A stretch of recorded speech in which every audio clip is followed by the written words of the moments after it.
वैद्युत धारिता और संधारित्र का ये दूसरा वीडियो है। पहले वाले में आपने पढ़ा था कि वैद्युत धारिता क्या होती है, वैद्युत धारिता का मात्रक क्या है, वैद्युत धारिता की विमा क्या है। ठीक है, वैद्युत धारिता का पूरा कॉन्सेप्ट आपको बताया गया था। ठीक है, और इसके साथ ही साथ किसी गोलीय चालक की कोई अगर आइसोलेटेड स्फेरिकल कंडक्टर है, ठीक है, कोई गोलीय चालक है, तो उसकी धारिता का क्या फार्मूला होता है, C is equal to 4πε0K/R, जहां R जो है गोलीय चालक की त्रिज्या होती है। तो इतना चीजें आपने पढ़ा था।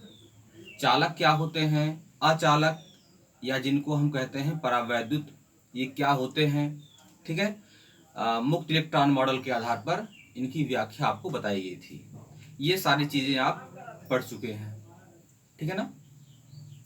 वैद्युत धारिता से संबंधित, ठीक है, जो मुख्य टॉपिक है वो हमने आपको कहा था कि अगले वाले प्लान में आपको बताया जाएगा। ये वो है संधारित्र। ठीक है, संधारित्र के बारे में आपको उसी वीडियो में हमने बताया था कि संधारित्र एक ऐसी युक्ति है, एक ऐसी डिवाइस है जिसमें किसी चालक की धारिता को बिना चालक के आकार में परिवर्तन किए हुए हम उस चालक की धारिता को इंक्रीज कर सकते हैं, अर्थात बढ़ा सकते हैं। तो यहाँ पर हम ये सीखेंगे कि किसी चालक की धारिता को बढ़ाने के लिए कैसे हम किस युक्ति का प्रयोग करते हैं, अर्थात वो संधारित्र क्या होता है। ठीक है, कैसे ये किसी चालक की धारिता को बढ़ा देता है। ठीक है, यहाँ पर आप इसको समझेंगे।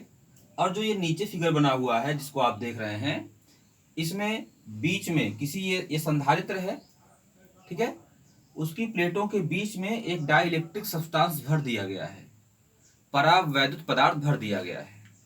तो हम देखेंगे कि धारिता पर क्या प्रभाव पड़ता है। वैद्युत धारिता को प्रभावित करने वाले जो कारक हैं, इन कारकों का भी हम अध्ययन करेंगे। उसमें एक कारक आपको यह भी मिलेगा कि वैद्युत धारिता किसी चालक की प्लेटों के बीच अगर कोई डाइलेक्ट्रिक मीडियम भर दिया जाए तो उसकी धारिता बढ़ जाती है। कैसे बढ़ती है, इसके बारे में भी हमको आज पढ़ना है।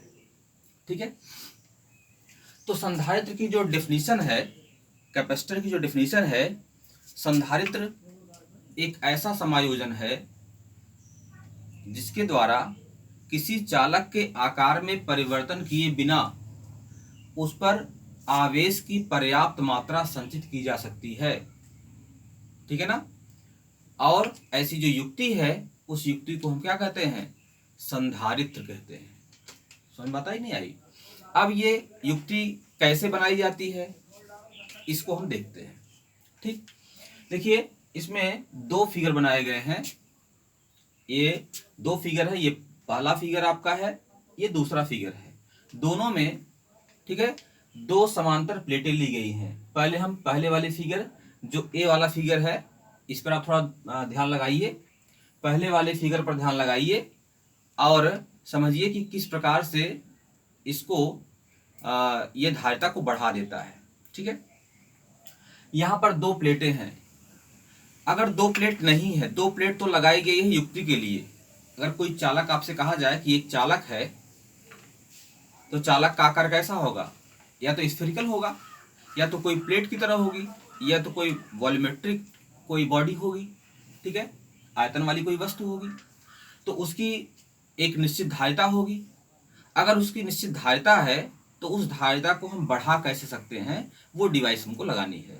तो पहले हमने क्या किया कि एक प्लेट केवल हमारे पास है, एक सिंगल प्लेट, केवल ये सिंगल प्लेट मेरे पास है, दूसरी प्लेट नहीं है। क्या करेंगे, इस एक प्लेट को हम आवेश देते जाएंगे, देते जाएंगे, देते जाएंगे। ठीक है, किसी मशीन के द्वारा, ठीक है, किसी विद्युत मशीन के द्वारा हमने इस पर आवेश की पर्याप्त मात्रा को संचित कर दिया।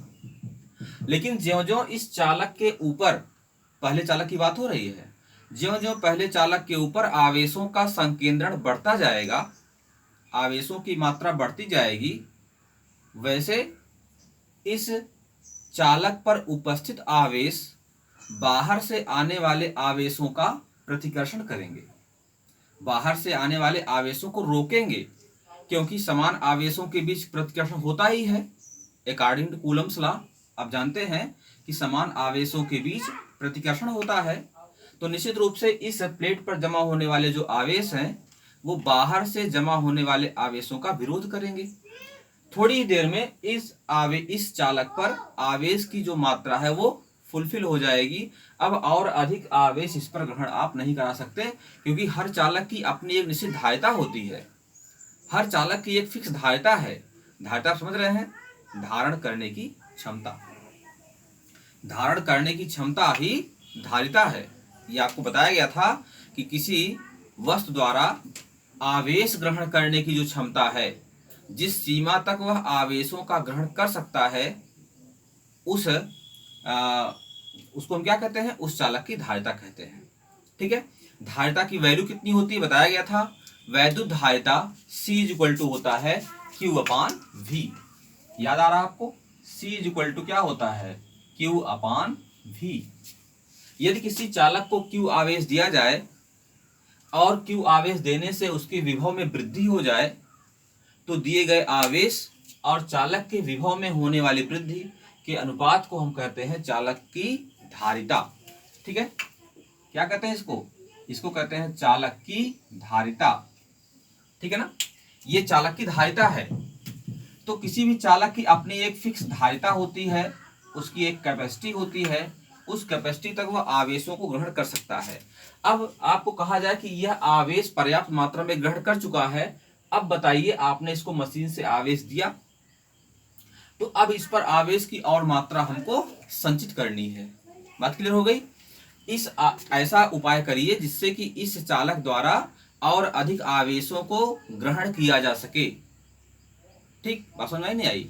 तो इस सूत्र से आपको ध्यान दीजिए, यहां से अगर C का मान Q अपान V है, ठीक है, आपने एक निश्चित आवेश दिया, विभव में वृद्धि हो गई, तो यहां पर C का मान एक फिक्स हो गया, उसकी एक निश्चित धारिता हो गई।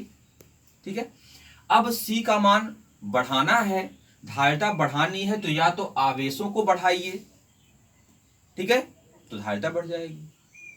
लेकिन आवेशों कैसे बढ़ाएंगे, आवेश तो प्रतिकर्षित कर रहे हैं। ठीक है, तो अगर विभव को आप कम कर दे रहे हैं तो विभव कम कर देने से भी आवेश बढ़ जाएगा, विभव कम कर देने से भी आवेश बढ़ जाता है। अरे देखिए, हर का मान अगर कम हो जाए तो C का मान बड़ा हो जाएगा ना, ये अंश का मान मतलब भिन्न का की वैल्यू बढ़ जाएगी।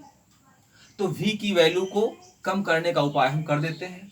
क्या करेंगे, पहले इस चालक के पास जिस पर पर्याप्त आवेश की मात्रा जमा है, उसके पास एक अनावेशित चालक जिस पर कोई आवेश नहीं है, एक अनावेशित चालक इसके अत्यंत समीप, इस संधारित्र बीच में आप देख रहे हैं गैपिंग, ये गैपिंग बहुत कम होती है इसके बीच में।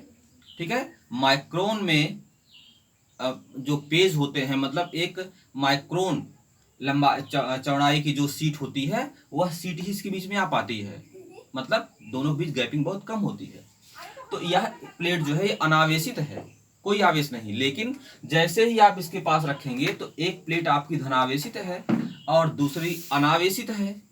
तो विद्युत प्रेरण की घटना के कारण एक घटना होती है विद्युत प्रेरण, जिससे कि अगर अनावेशित प्लेट रखी हुई है तो वह आवेशित वाले प्लेट के बराबर और विपरीत मात्रा में आवेशों का संग्रहण कर लेती है। तो अगर ये अनावेशित है, इसको पास में रखेंगे तो इस पर धन आवेश होने के कारण बराबर और विपरीत मात्रा में आवेश कहाँ उपस्थित हो जाएंगे, इस दूसरी वाली अनावेशित प्लेट के बाईं सतह पर, लेफ्ट वाली सतह को तो उत्पन्न हो जाएंगे। ठीक है, अगर यहाँ पर ऋण आवेशित आवेश जो है वह जमा हो गए, किस कारण, प्रेरण के कारण, ठीक है ना, तो इसी के बराबर और विपरीत आवेश कहाँ जमा हो जाएंगे, इसी दूसरी वाली प्लेट के दाहिनी वाली साइड में। अगर बाएं वाले साइड में ऋण आवेश जमा हो गए विद्युत प्रेरण के कारण, तो इसी प्रेरण के कारण ही जो माइनस के अपोजिट धन आवेश है वह दाहिनी वाली सतह पर इकट्ठा हो जाएगा। ठीक है, तो यहाँ पर उत्पन्न होने वाला जो ऋण आवेश है, समझ रहे बात को, ऋण आवेश, यह क्या करेगा, यह धन आवेश के प्रभाव को कम करेगा। कहने का मतलब विभवांतर को ये घटाने का प्रयास करेगा। बात क्लियर हो रही है।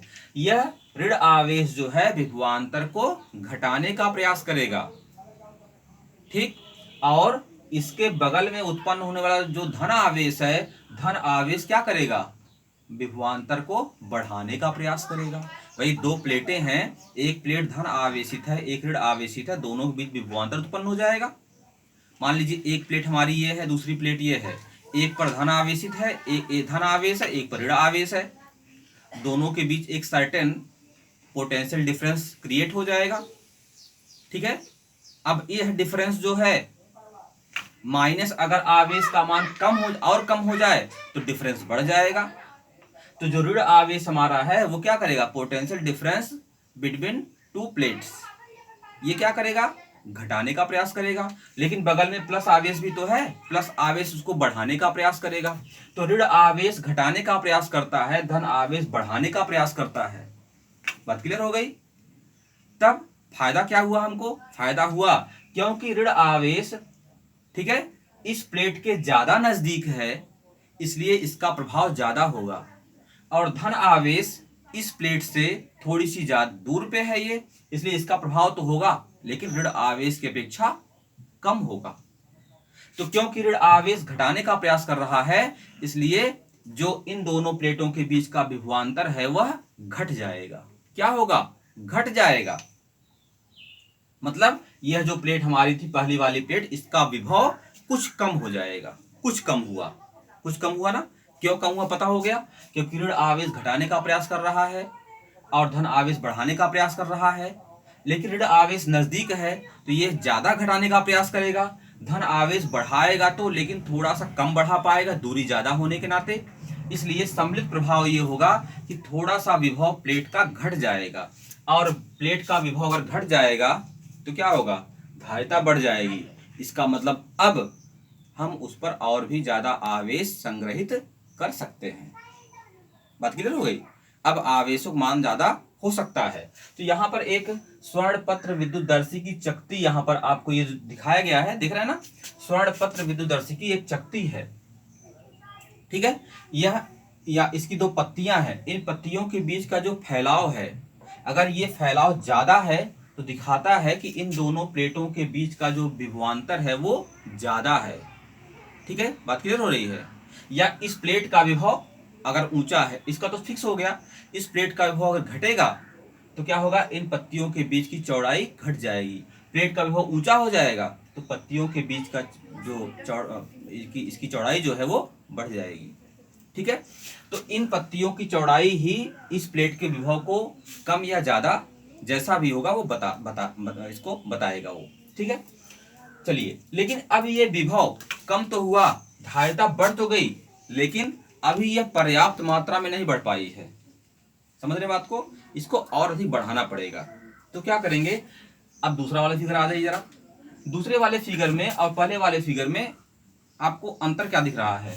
यहाँ जो दूसरी वाली प्लेट हमारी है वह तो देखिए सीधी छोड़ दी गई है, लेकिन यहाँ पर जो दूसरी वाली प्लेट है उसको भू संपर्कित कर दिया गया है, मतलब पृथ्वी से जोड़ दिया गया है, अर्थ से जोड़ दिया गया है। तो आप जानते हैं कि पृथ्वी से अगर किसी कंडक्टर को जोड़ दिया जाए, समझ रहे हैं ना, तो पृथ्वी से इलेक्ट्रॉन निकल करके, ठीक है, कहाँ जाएंगे, इस चालक की जो संबद्ध प्लेट है, मतलब ये इस प्लेट का जो संबद्ध भाग है, जैसे इस चालक की जो दूसरी वाली सतह है, उस दूसरी वाली सतह को हमने भू संपर्कित कर दिया, तो पृथ्वी से इलेक्ट्रॉन निकल करके इस चालक की दूसरी वाली प्लेट पर, यानी राइट साइड वाली प्लेट पर जो धन आवेश जमा थे उसको न्यूट्रलाइज कर देंगे, उदासीन कर देंगे। तो देखिए दूसरी वाली प्लेट पर यहाँ पर धन आवेश नहीं है ना, यहाँ धन आवेशों की कोई मात्रा नहीं है। यहाँ पर धन आवेश थे और यहाँ पर नहीं है, कहाँ गए वो, पृथ्वी से निकलने वाले जो पृथ्वी के अंदर इलेक्ट्रॉनों कोई कमी नहीं है, ठीक है। इलेक्ट्रॉन जो निकल रहे हैं वो धन आवेशों को न्यूट्रलाइज कर देंगे। जब धन आवेश ये चला गया तो जो धन आवेश इन दोनों के बीच विभवांतर को घटाने का, माफ कीजिएगा, बढ़ाने का प्रयास कर रहा था, अब वो बढ़ाने का प्रयास नहीं करेगा। तो जो ऋण आवेश है यह इस पहली वाली प्लेट के विभव को और अधिक घटा देगा, ठीक है, क्योंकि अब धन आवेश नहीं है तो इसका प्रभाव नहीं हो पाएगा। जब विभव और अधिक घट जाएगा तो धारिता और बढ़ जाएगी, अर्थात इस प्लेट पर और अधिक विभव जो है वो और अधिक आवेशों का संग्रहण हो सकता है। और विभव कम होने के नाते ही जो दूसरा वाला पार्ट आपका है, यहाँ पर पत्तियों की चौड़ाई कम हो गई है। पत्तियों की जो चौड़ाई है आप देख रहे हैं, यहाँ पर पत्तियों की चौड़ाई कम हो गई है, ठीक है।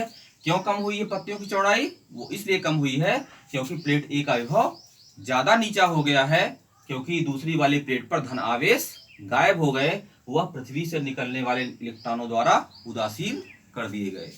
बात क्लियर हुई? तो यह जो युक्ति है, हमने क्या किया, हमने चालक को छुआ नहीं, चालक के आकार में कोई परिवर्तन नहीं किया, ठीक है, बस हमने एक डिवाइस लगा दिया ऐसे कि एक प्लेट और लगा दिया एक प्लेट के सामने और दूसरी प्लेट को भू संपर्कित कर दिया। तो यह जो डिवाइस हमारी बन गई है, इस डिवाइस को ही हम क्या कहते हैं, इस डिवाइस को ही हम कहते हैं संधारित्र। इस युक्ति क्या कहते हैं, संधारित्र। तो संधारित्र एक ऐसा समायोजन है, ठीक है, जिसमें चालक के आकार में परिवर्तन किए बिना उस पर आवेश की पर्याप्त मात्रा संचित की जा सकती है। या दूसरे वर्ड्स में आप कह लीजिए इसी को, संधारित्र में, ठीक है, दो बराबर और विपरीत आवेशित प्लेटें होती हैं, जिसमें दूसरी वाली प्लेट, ठीक है, पृथ्वी से संपर्कित रहती है, भू संपर्कित रहती है। इस डिवाइस को हम क्या कहते हैं, संधारित्र कहा जाता है। क्या कहते हैं इसको, संधारित्र कहते हैं। बात क्लियर हुई?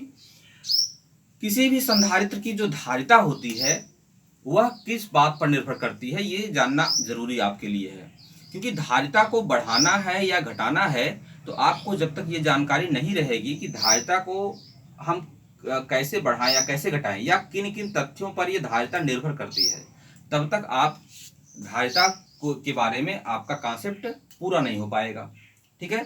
तो वैद्युत धारिता को प्रभावित करने वाले कारक पे हम आ जाते हैं। वैद्युत धारिता को प्रभावित करने वाले कारक।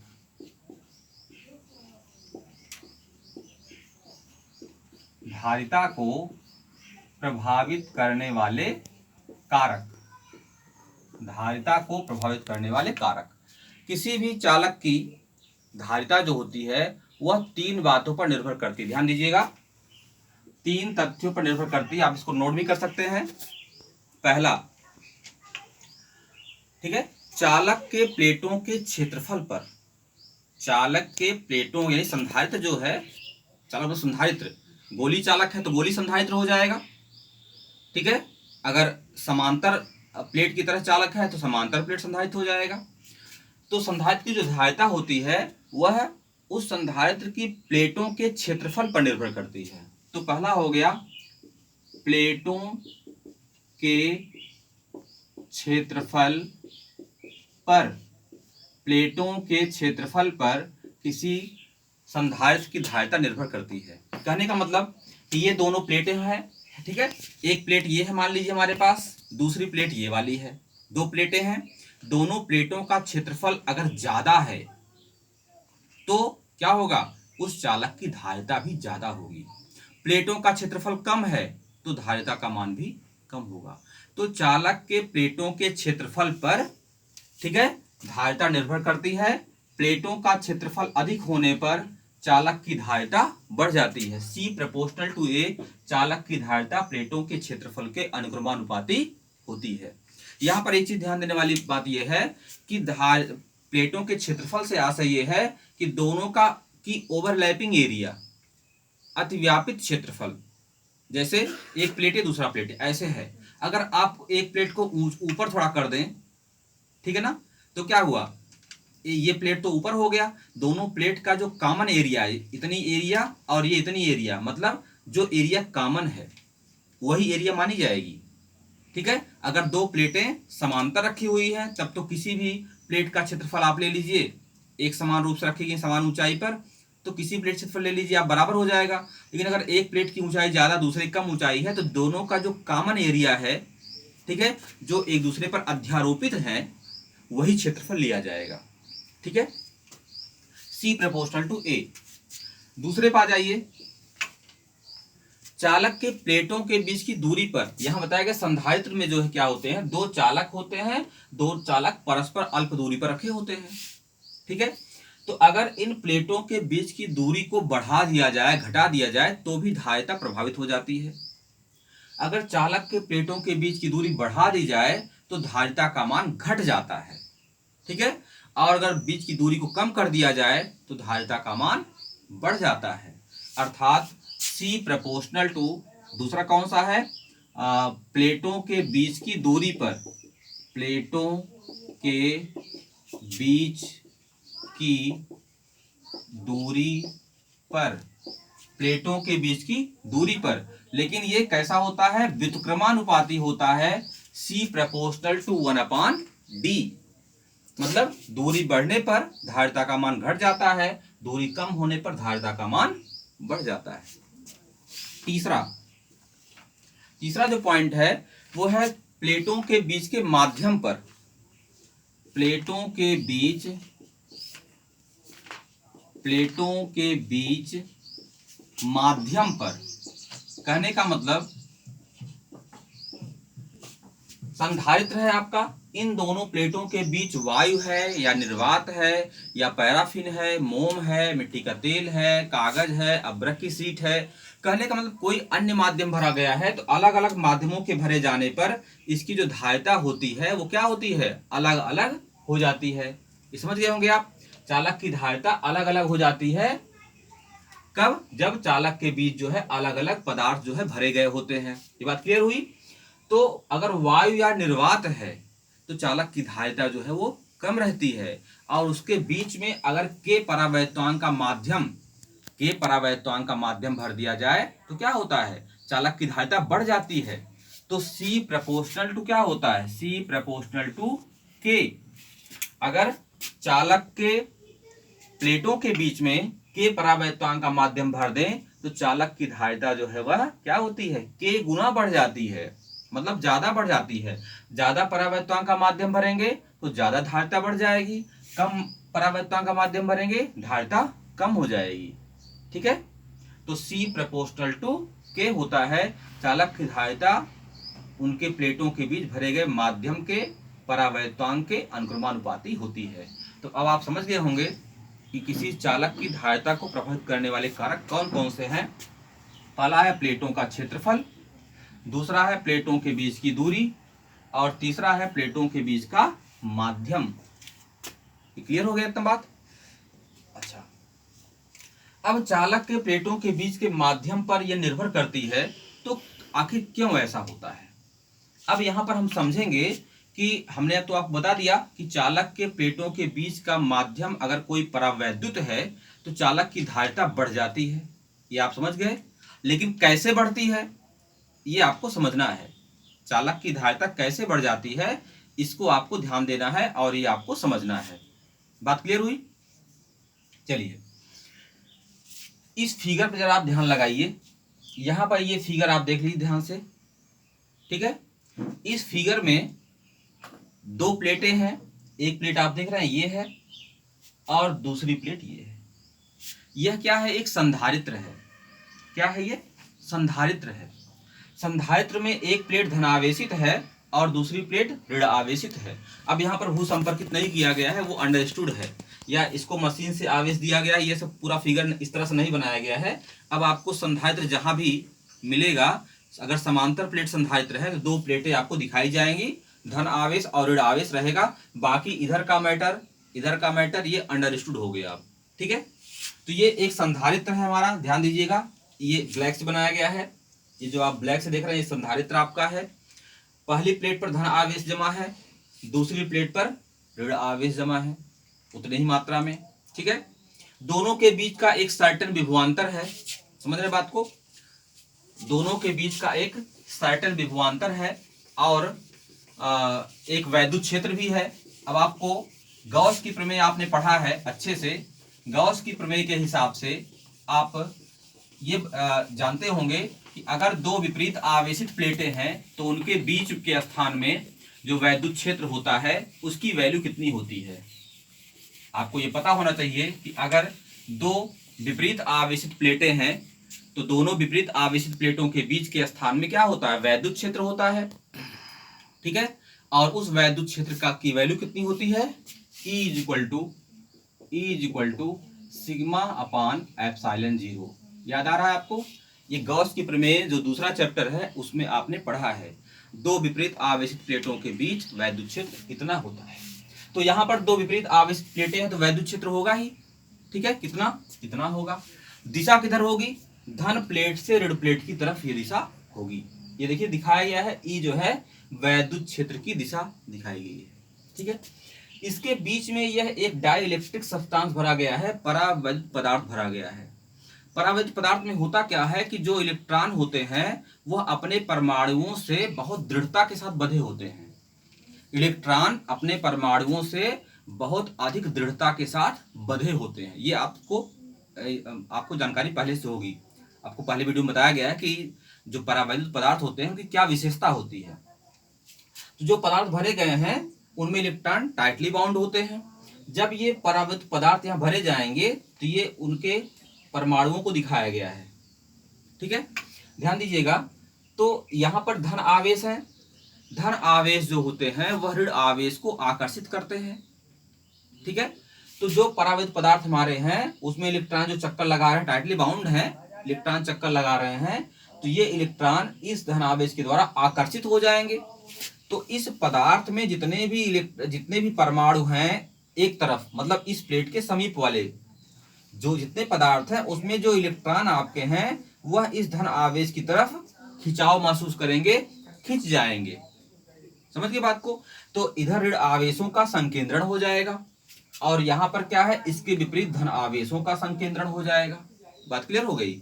अब अगर यहाँ धन आवेशों संकेंद्रण हो गया तो उसी तरह धन आवेश क्या है, ऋण आवेश को मतलब अट्रैक्ट करते हैं, तो ऋण आवेशों संकेंद्रण यहाँ भी हो जाएगा। कहने का मतलब ऋण आवेश, फिर धन आवेश, फिर ऋण आवेश, धन आवेश, और ऐसे लास्ट में क्या होगा, क्योंकि अंतिम वाली प्लेट आपकी ऋण आवेशित है तो उसके समीप धन आवेश आपके जमा है। ठीक है, धन आवेश आपके जमा है तो ऋण आवेश धन आवेशों को आकर्षित करते हैं। तो कहने का मतलब कि इसके सभी जो परमाणु आपके हैं, अणु आपके हैं, वह इलेक्ट्रिकली पोलराइज्ड हो गए, वैद्युत रूप से ध्रुवित हो गए। कहने का मतलब कि इलेक्ट्रॉन की दिशा एक तरफ हो गई और धन आयन दिशा एक तरफ हो गई। ठीक है, तो एक तरफ तो धन प्लेट ऋण प्लेट था तो वैद्युत क्षेत्र कहाँ था, इधर की तरफ था, राइट साइड में था। दूसरी ओर देखिए, धन आवेश यहाँ पर है और ऋण आवेश यहाँ पर है, तो धन आवेशों संकेंद्रण दाईं तरफ है और ऋण आवेशों संकेंद्रण बाईं तरफ है। तो एक वैद्युत क्षेत्र और क्रिएट होगा ड्यू टू डाइलेक्ट्रिक सब्सटेंस। एक वैद्युत क्षेत्र यहाँ और क्रिएट होगा डाइलेक्ट्रिक पदार्थ के नाते, क्योंकि धन आवेशों का संकेंद्रण दाईं तरफ है और ऋण आवेशों का बाईं तरफ है। तो एक आंतरिक वैद्युत क्षेत्र, कैसा वैद्युत क्षेत्र, आंतरिक वैद्युत क्षेत्र क्रिएट होगा और दिशा कहाँ होगी, लेफ्ट में होगी। देखिए, धन आवेश यहाँ पर, ऋण आवेश यहाँ पर है तो लेफ्ट में दिशा आएगी, और यहाँ पर धन आवेश बाईं तरफ थे, ऋण आवेश दाईं तरफ थे, दाईं तरफ दिशा थी। कहने का मतलब बाह्य वैद्युत क्षेत्र जो प्लेटों के कारण है उसकी दिशा दाहिनी तरफ है, और जो अंदर की तरफ है, मतलब माफ कीजिएगा, जो अंदर परावैद्युत पदार्थ भरा गया है उसमें धन आवेशों संकेंद्रण एक तरफ है, दाहिनी तरफ है, और ऋण आवेशों का बाईं तरफ है तो लेफ्ट में होगा। इसलिए क्या होगा, वैद्युत क्षेत्र घट जाएगा। परिणामी वैद्युत क्षेत्र को अगर हम E0 से दिखाएं, E0 परिणामी वैद्युत क्षेत्र है तो इसका मान होगा E माइनस ई डैश। ये क्लियर हो रहा है बात। E0 equal to E minus E dash. परिणामी जो वैद्युत क्षेत्र है वह बाह्य वैद्युत क्षेत्र में से जो आंतरिक वैद्युत क्षेत्र है घटाने पर प्राप्त होगा। बात क्लियर हुई। तो आंतरिक जो आपका नेट वैद्युत क्षेत्र है वो घट गया, और जब वैद्युत क्षेत्र घट गया तो विभव, अरे दोनों प्लेटों के बीच का विभवांतर घट जाएगा ना। आपने पढ़ा होगा वैद्युत क्षेत्र की तीव्रता विभव प्रवणता की ऋणात्मक दर के बराबर होती है। तो अगर वैद्युत क्षेत्र घटेगा तो दोनों प्लेटों के बीच का विभवांतर भी घटेगा, विभवांतर बढ़ेगा तो वैद्युत क्षेत्र बढ़ेगा। ये दोनों अनुक्रमानुपाती होते हैं। तो जब विभवांतर आपका घट जाएगा, क्योंकि वैद्युत क्षेत्र घट गया है, तो विभवांतर घट जाने से धारिता क्या होगी, बढ़ जाएगी। C इज इक्वल टू क्या होता है, Q upon V। C is equal to Q upon V, आप पहले से पढ़े थे इसको। तो अगर विभवांतर आपका घट गया, धारिता क्या होगी, बढ़ जाएगी। इसलिए अगर पराबैद्युत पदार्थ आपने भर दिया है किसी समांतर प्लेट संधारित्र की प्लेटों के बीच में, तो धारिता क्या होती है उसकी, बढ़ जाती है। ठीक है, समझ गए होंगे आप। तो आज आपने क्या क्या समझा, आज आपने पहले तो ये समझा कि संधारित्र क्या होता है, ठीक है, वो डिवाइस कैसे बनती है जिसके द्वारा हम किसी चालक को उसके आकार में परिवर्तन किए बिना उस पर आवेश की ज्यादा मात्रा संचित कर सकते हैं। ठीक है, क्या युक्ति वो लगाई जाती है, उसको हम संधारित्र कहते हैं, उसके बारे में आपने जाना।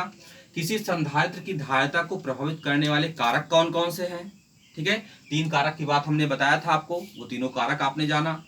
और इसके साथ संधारित्र की प्लेटों के बीच में अगर कोई माध्यम भर दिया जाए तो उस माध्यम के भरने से किस प्रकार, किस कारण से उसकी धारिता बढ़ जाती है, उसको, उसका जो डिस्क्रिप्शन है वो भी आपने समझा। तो आज के लेक्चर में आपने ये सारी चीजें समझी हुई हैं। इसको आप अच्छे से एक बार फिर से रिवाइज कर लीजिएगा, इसका नोट्स बना लीजिएगा।